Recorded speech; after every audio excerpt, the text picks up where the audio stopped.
écouter les précisions de Marcel Amoko à Yaoundé.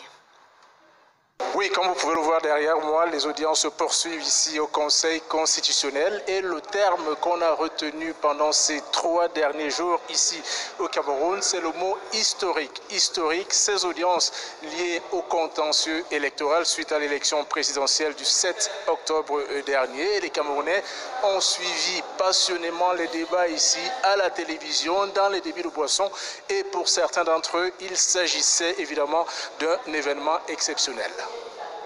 Donc nous pensons que ce procès a été assez médiatisé et que c'est une bonne chose pour la démocratie. Donc c'est un peu comme avant où ce type de choses était caché.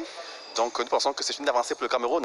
Moi je suis de la société civile, donc je ne peux pas interpréter le verdict.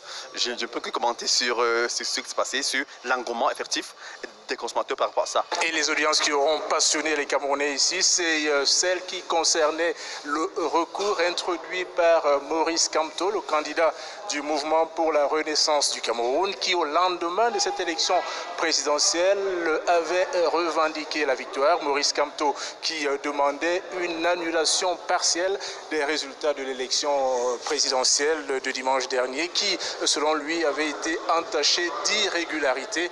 Et Maurice Kamto qui a donc été débouté ce soir par le Conseil constitutionnel, une décision irrévocable, ce qui ouvre maintenant la voie à la proclamation officielle des résultats de cette élection présidentielle qui devrait intervenir au plus tard le 22 octobre prochain.